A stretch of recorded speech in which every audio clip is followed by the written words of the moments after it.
Terdapat tujuan daripada eksperimen Frank Hertz yaitu untuk menunjukkan bahwa atom dapat menyerap atau melepaskan energi dengan jumlah energi tertentu atau kelipatannya dan menunjukkan bahwa energi elektron dalam atom terkuantisasi.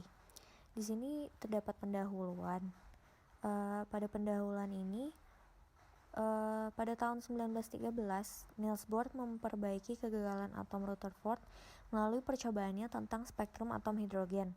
Percobaannya ini berhasil memberikan gambaran keadaan elektron dalam menempati daerah di sekitar inti atom.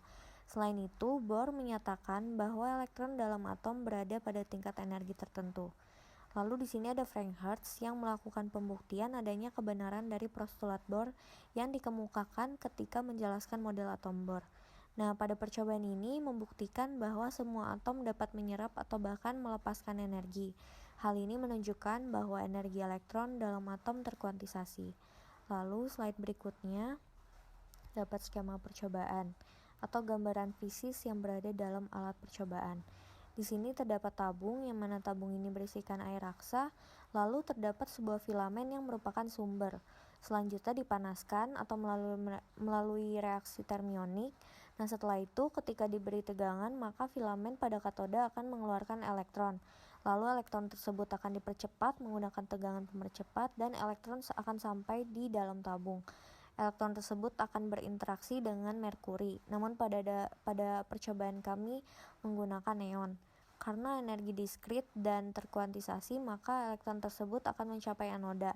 Karena atom bersifat lebih masif dari elektron, yang mana dapat diartikan bahwa saat elektron menabrak atom, energi elektron sama dengan energi eksitasi seluruh energi elektron tersebut yang akan terserap oleh atom. Dan elektron yang masih mempunyai energi sisa atau setelah tumbukan inelastik dengan atom, maka elektron tersebut tidak akan sampai ke anoda karena elektron yang mempunyai energi kecil akan dibalik dengan tegangan pembalik sehingga elektron tersebut tidak dapat sampai ke anoda.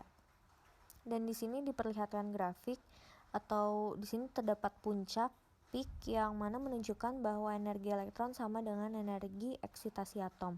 Lalu terjadi penurunan karena saat atom mencapai energi tertentu diserap dan menyebabkan tidak adanya elektron yang sampai, atau dalam kata lain, elektron mengalami tidak dapat melawan retarding potential karena hampir semua energi kinetik pada elektron sudah ditransfer ke atom sehingga banyaknya elektron yang terbaca pada mikroampere-meter menurun drastis. Lalu slide berikutnya terdapat eksperimen.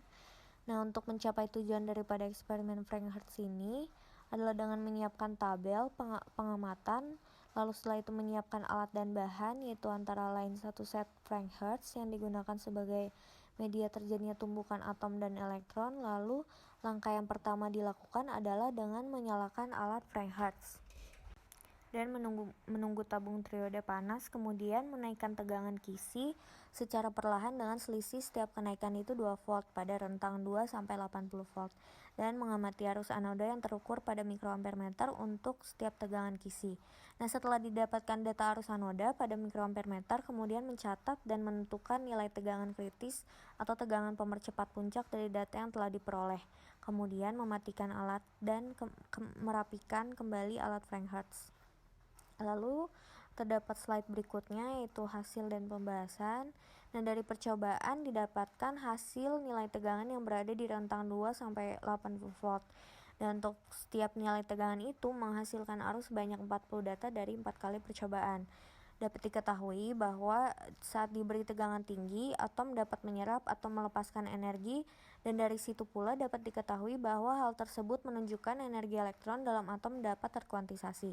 Nah, sebuah atom tersebut dapat menyerap atau melepaskan energi yang disebabkan oleh peristiwa tumbukan antara neon dan elektron. Dan elektron diwajibkan mempunyai energi yang cukup untuk bereksitasi atau dapat melepaskan energinya saat bertumbukan dengan atom neon, sehingga atom neon dapat bertransisi ke keadaan eksitasi. Nah, selain itu, agar elektron dapat menumbuk grid, maka diperlukan potensial yang tinggi. Dengan adanya elektron menumbuk grid, maka akan terbaca arus pada mikroampere-meter. Semakin besar arus yang terbaca, maka akan semakin besar energi yang didapatkan. Berdasarkan hasil pengamatan, kami menggunakan Microsoft Excel untuk memplot grafik. Dan di sini dapat lihat kecenderungan penurunan kuat arus pada 4 kali percobaan, yaitu ini ada puncak peak. Yang pertama itu 18 volt, lalu yang kedua 36 volt, yang ketiga 52 volt, dan yang terakhir itu 72 volt. Sedangkan energi eksitasi yang diperlukan sesuai dengan hasil percobaan yaitu 18 elektron volt, 18 elektron volt, 16 elektron volt, dan 20 elektron volt. Dan terdapat pula beberapa titik dalam garis yang melenceng dari literatur. Hal ini disebabkan oleh alat ukur yang memanas, mengakibatkan terjadinya vibrasi pada atom dan menyebabkan beberapa pengukuran tidak valid. Selain itu, terdapat pula kendala dalam membaca alat ukur, karena ketelitian yang digunakan kurang besar. Kemudian pada saat tegangan dinaikkan, arus yang terbaca itu tidak dapat diam dan terus bergerak, sehingga yang mungkin bisa disebabkan karena alat sudah terlalu panas.